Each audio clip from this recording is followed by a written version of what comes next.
«Шаг вперед» – это единое пространство для профориентации школьников, студентов и будущих работников. Проект провели в рамках площадки «Поступай в Коми» Всероссийской ярмарки трудоустройства «Работа в России. Время возможностей». В этом году он собрал более 2000 абитуриентов и студентов. Современная молодежь, она уже более ориентирована на какое-то определенное направление. С одной стороны, это очень хорошо, потому что человек уже определился со своей траекторией, знает, как двигаться.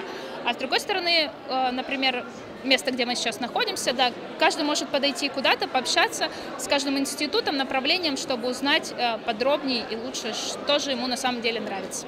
На торжественной церемонии открытия с пожеланиями выступили министр труда, занятости и социальной защиты Республики Коми Екатерина Грибкова, заместитель министра образования и науки региона Максим Ганов и ректор университета Ольга Сотникова. Я желаю, чтобы он у вас состоялся, стартовал и, естественно, вы получили новый импульс.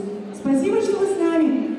Далее участники в свободном формате смогли посетить консультативные динамические площадки. Для будущих абитуриентов организовали интерактивы, творческую мастерскую, экспресс-лекторий, интеллектуальную игру, выставку институтов и даже лотерею. Также пришли мастер-классы по развитию личного блога, эффективному управлению временем, съемке и работе с телесуфлером, разработке мобильных приложений, логопедии и так далее. Наша площадка «Занимательная логопедия» знакомит будущих абитуриентов с тем, какие дисциплины они будут изучать в процессе обучения на учителя-логопеда.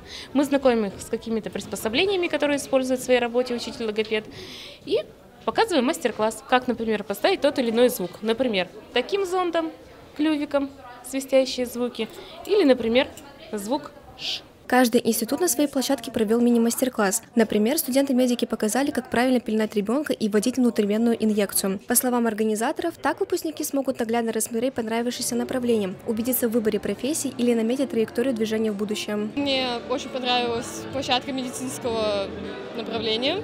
Достаточно было интересно, потому что есть представление о том, чему нас будут учить и какие есть разные способы.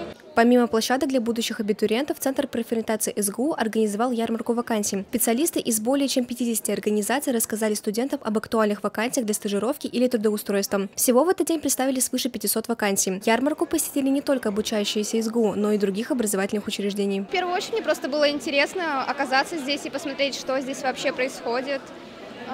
Ну, также я выпускной курс, и это какое-то направление мне в будущее, так или иначе. Также для студентов подготовили отдельную площадку по поиску педагогических кадров и телемост с двумя организациями из Ухты и Воркуты. Помимо этого, свои стенды для абитуриентов представили Сыктывкарский и лесной институт, Коми Республиканская академия государственной службы и управления и Ухтинский государственный технический университет. Софья Мальцева, Полина Холодова, учебное телевидение СГУ.